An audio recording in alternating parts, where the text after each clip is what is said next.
Hello and welcome to the Here For You podcast. In this podcast we explore topics of psychology, philosophy, mental health and therapy, as well as the intersections between these disciplines. If you'd like to support the show, please visit the Patreon page.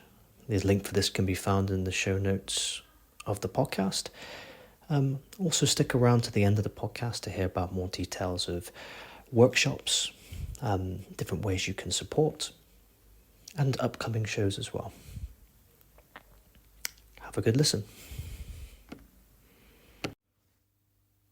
Hello and welcome to the first episode of the Here For You podcast. My name's Harvey. I'm a therapist working in the UK. Today we're going to be talking about vicarious trauma. Okay, so what is vicarious trauma? And I think the best place to start with this is to think about what is trauma. And there's lots of definitions out there within the literature talking about different types of trauma, different types of interpersonal trauma, which we might kind of think about as complex trauma, about traumatic events that are happening. Perhaps a working definition that we can work with for now is that trauma results from an event, series of events or set of circumstances that are experienced by an individual as physically or emotionally harmful or life-threatening, and that has lasting adverse effects on the individual's functioning and mental, physical, social, emotional, or spiritual well-being. I really like this definition. It's created by Sansa in 2014, and I think what I really like about this is that it highlights the broad aspect, the broad impact of a traumatic event on people's lives. It's not just mental, but actually there's something there that it can be impactful on a physical level, a social level, an emotional level, and a spiritual one as well. However, I think a broader understanding probably needs to be considered moving forward with our podcast today, and that is around that trauma isn't just an event. It wasn't just about the event, but actually it's about the impact that this event or these experiences has on an individual's sense of identity, how they integrate this sense of understanding into who they are and into the sense of how they are in the world. Okay, so with that in mind, if we're taking trauma to be something to do with, yes, an event, but actually something that becomes essential into somebody's identity, how can we understand vicarious trauma? And Reeves and Buxton in 2020 come up with a succinct definition of vicarious trauma being the trauma that can occur from working with people in crisis or those suffering with trauma. And I think that's a very succinct definition, so that sense of actually it's a specific trauma that can occur from working with people who have lived through trauma or has traumatic experiences. And the people who experience vicarious trauma may experience the classical symptoms of trauma, such as withdrawal, flashbacks, cognitive distortions, those types of things. I think within the literature there can really be this mixing of terms. The two things that often get lumped in with vicarious trauma or used interchangeably is the idea of compassion fatigue and burnout, but I think these things are certainly different. So with compassion fatigue, that, according to Sorensen et al., the idea of compassion fatigue is that it develops via the process of empathizing with clients' emotional pain and suffering without the presence of direct or indirect trauma. And that the physical, mental distress and exhaustion derives from the care of others. So I think there's, what that's pulling out is similarities and differences with vicarious trauma. It's similar in the sense that its symptomology may present similarly. So there may be physical, mental distress and exhaustion through the care of others. However, I think a difference there is that it doesn't necessarily require working with people who have suffered trauma. Compassion fatigue can come in any situation, in any caring situation that we might work in. And I think that's quite key to capture vicarious trauma as a distinct phenomenon. Another thing is burnout. So burnout, according to Hatcher and Noakes, is a gradual decrease in work engagement because of chronic exposure to stressful situations. And I think, again, this is useful to distinguish from vicarious trauma. So burnout can happen when we're working with people, when we're not working with people. So it's about a gradual exposure to some stressful situations, and can lead to, yes, symptomology that may be similar to people who experience vicarious trauma, but it doesn't have that clinical aspect that compassion fatigue and vicarious trauma have. Okay, so talked a little bit around definitions about what vicarious trauma is, what it isn't, how that relates, but actually maybe is a very separate construct to burnout and compassion fatigue. So what are some of the causes of vicarious trauma? So some of the causes are transformations of professionals' inner experiencing owing to empathetic engagement with the client and their traumatic material. So I think what that captures really is that sense that actually vicarious trauma is the transformation of a professional or clinician's inner experiences based off of the interaction with specific trauma material that client is bringing. So the specific material that the client is bringing that is traumatic is having a inner transformation on a clinician's own experiencing, and that's having often a detrimental impact. I think a key here is that the empathetic engagement part, that actually this seems critical to the experience of vicarious trauma. Actually, it's through the empathetic engaging with the client's history that a clinician may find themselves exposed to the potential to having vicarious trauma.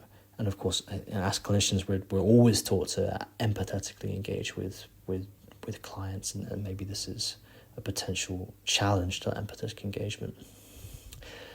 That being said, I think an aspect that often doesn't get much attention within the vicarious trauma literature is this idea that actually this can be experienced through non-direct working to traumatic events. So people who find themselves, working in a professional context where they're often hearing quite a lot of traumatic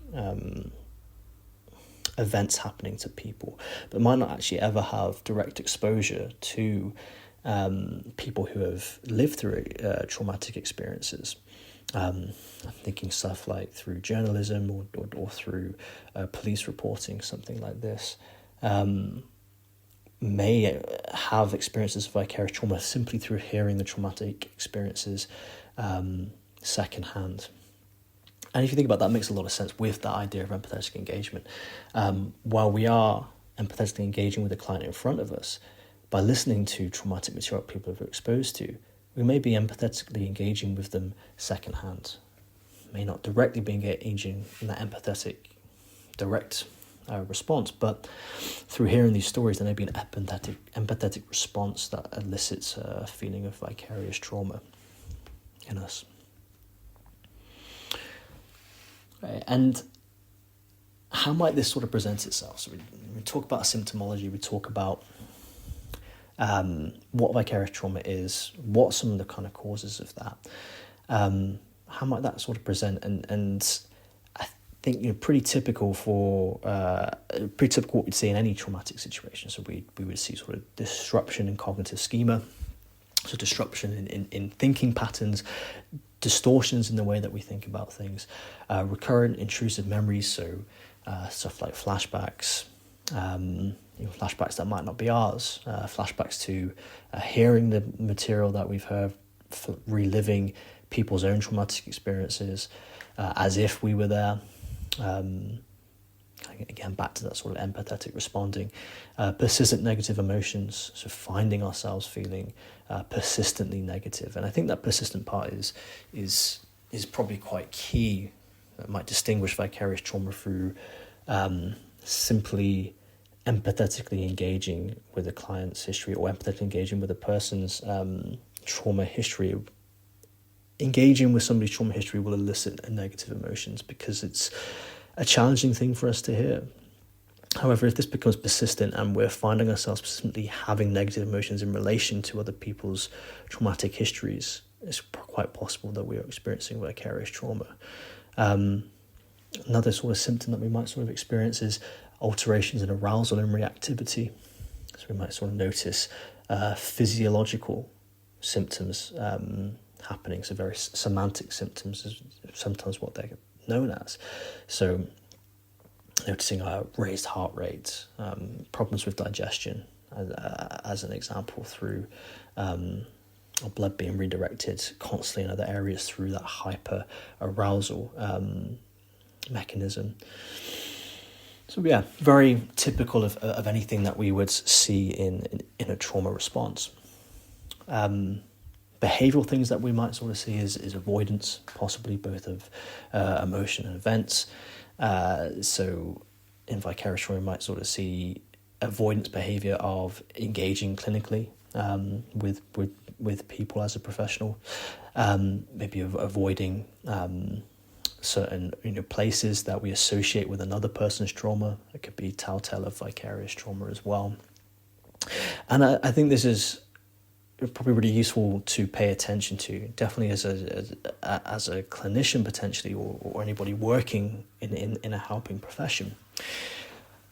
What are we avoiding, and are we sort of noticing a type of behaviour in us that is not usual for us? I think this really relates to the idea of transference and counter-transference within psychodynamic theory. Okay, well, are we avoiding things in a way that isn't typical for our response, and maybe that is telling us that we are experiencing or starting to experience some symptoms of vicarious trauma. Okay, so what are the risk factors? What are potential risk factors that may lead people to have a higher likelihood of experiencing vicarious trauma? And I think this is to preface this with actually everyone and anyone, particularly working in helping professions, has the potential to experience this. But there are certain higher risk factors that the research indicates. So there seems to be a higher prevalence among mental health workers in particular. So there seems to be a higher prevalence of vicarious trauma presentations amongst mental health workers, which might make sense in the context of working very directly with trauma presentations. But also other contexts might have that as well, just slightly higher in mental health professions. It's higher amongst professionals newer to their role. So people who are new to a caring role may be more susceptible or maybe more likely to be affected by vicarious trauma. Have an experience of own trauma in personal history. That's another big one. A sense of experiencing your own trauma history, maybe make you more susceptible to vicariously being traumatized by clients' histories. And working in communities with higher rates of trauma. I think this is a big one. If you're working very much within communities that have higher experiences of trauma, you're more likely to be exposed to traumatic histories and therefore be exposed to vicarious trauma in itself. Another risk factor is working within the forensic context. So working within prisons, working within secure hospitals. Another risk factor in itself. Okay, so identify, and I think before we sort of move on to talking about ways to potentially prevent vicarious trauma, I think it's important to kind of look at or to think about this idea that actually, with those risk factors, people might find themselves in a situation where they experience multiple risk factors at the same time. So may actually be a much more elevated risk. You can see somebody being new to a mental health role within a forensic context, having also experienced their own trauma histories. Therefore, they're hitting quite a lot of those risk factors, and thinking about what that might mean for a professional, and how that might be really impactful on their work or on their mental well-being. I think it's important as well to divide, when we talk about prevention, and to think about these risk factors, definitely, but to also think about prevention from a individual standpoint and from a systemic standpoint. And to, I think, divide the different ways that we might look at prevention within both of those arenas. So on an individual level,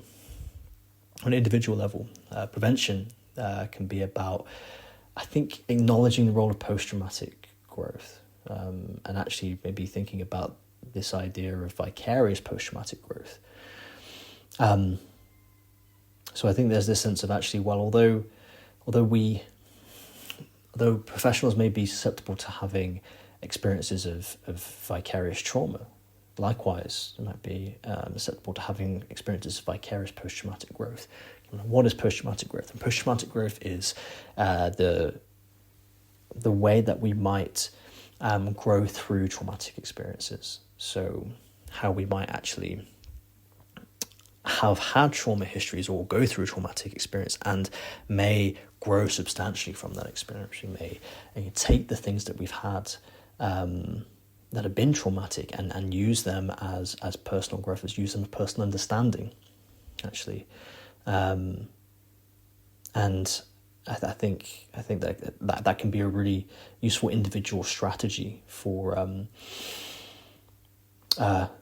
people in the helping professions to engage with, is in trying to engage with the vicarious post-traumatic growth alongside the potential vicarious trauma. There is a question there about, is the cost worth the reward?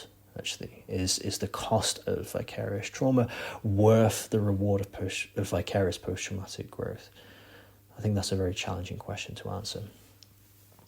That being said, the presence of vicarious post-traumatic growth has in itself been identified as a protective factor within the research by Sue et al. I think what that means is that actually encouraging clients to engage in post-traumatic growth has, within the literature anyway, been indicated as a protective factor towards developing vicarious trauma. So other things on an individual level that are preventative, protective perhaps from vicarious trauma from developing that, self-reflection, self-care, and a good life-work balance. All the stuff that we would encourage in a general self-care program, key here. Another key thing is that there is a huge literature on trauma, and a huge literature on trauma-informed therapy and trauma-informed ways of working. And we can utilize that massive amount of research and study and ways of working with trauma for the use of vicarious trauma, whether that's through our understanding of our own vicarious trauma or working with other people who are vicariously traumatized. We can draw on all of that literature and all that research to help work with vicarious trauma. So that's the sort of individual mechanisms in which we might look at preventing or addressing vicarious trauma. What are some of the systemic things that we can kind of consider here? What are some of the things that systems can do, the various systems that we find ourselves in? What can they do to help prevent vicarious trauma occurring? So one big thing is regular supervision. Okay, so if you're in a helping profession, can there be regular supervision offered, available? I think this should be the case across all helping professions, ideally, to help prevent vicarious trauma even developing into a place where it becomes problematic for an individual. And again, this has been backed by Pirelli et al. 2020 within the research to indicate that this has been shown to be effective in helping to address the impact of vicarious trauma within systems. I think, as we were mentioning earlier around the risk factors and actually the potential for particular people, particular individuals to have multiple risk factors, perhaps there's a sense of services paying attention to that reality, that actually is there certain services or certain contexts where people may be more at risk or have heightened risk of developing vicarious trauma. Say people working within a forensic context who are new to the role and also have elements of a mental health service. There's going to be multiple risk factors together, and maybe service provision needs to be particularly accommodating towards people within that context. And to really sort of cash out this idea of post-traumatic growth, is there strategies that services can engage with that connect these connect all members of staff, but particularly maybe people with multiple risk factors, with the post-traumatic growth journeys of service users, of other clients. I think this is advocating for the use within the services such as the NHS, for the use of experts by experience. I think that can be incredibly beneficial for people who might have multiple risk factors. So, say the newer members of staff in a forensic setting. It's a way in which we can really cash out that idea that post-traumatic growth stories can help to protect against vicarious trauma. And you can see a campaign being engaged with there of connecting post-traumatic growth journeys of service users with newer members of staff. I think actually just an acknowledgement of the impact of vicarious trauma is in itself really useful. I think it's a very new term, vicarious trauma. People aren't entirely sure what that means. Services aren't entirely sure what that means. And I think just an understanding around this is a phenomenon that people experience. This is something that can be really impactful at work and really impactful on people's well-being. I think just acknowledgement on a systemic level that vicarious trauma is a thing, has an impact on people, and ideally what we'd like to see as well is therapeutic support being offered to people who are suffering or dealing with the effects of vicarious trauma. And I think considerations around how trauma and vicarious trauma is constructed in conversations within services, I think this really relates to the point just made. Actually, there's something about not just acknowledging the impact of vicarious trauma, but also thinking about how is that spoken about within services? How are we talking about trauma in general? How are we talking about vicarious trauma? Is it spoken about in a way where we're creating a space to talk about that, or is it dismissed? Is there a encouragement within services to be aware of vicarious trauma, of being aware of the impacts of working in this job, particularly in those high-risk groups that we identify? Or is there a subtle push towards just getting on with the work? And I think probably what we need to move towards is more consideration around how these conversations are had within services at every level of that service. And of course, the last point is we need more research. This is a growth area. There's much more yet to be developed. There's much more we need to find out around this topic, around its impact. And we need to disperse that and make sure people are aware of the impact that this has. Thank you for listening to the show today. If you're interested in supporting the show, please do visit the Patreon link in the show description. There's various different packages involved in the Patreon page, right from just supporting the show to further access to additional resources and access to workshops. You can also visit us on the website hereforyoucounselling.com. That's hereforyoucounselling.com. Again, a link within the show description. If you'd like to book onto additional workshops, there's also a link to the Eventbrite page in the show description. There's a variety of in-depth discussions around lots of the topics that we talk about in the show today. Thank you for listening. Hope you've enjoyed the show.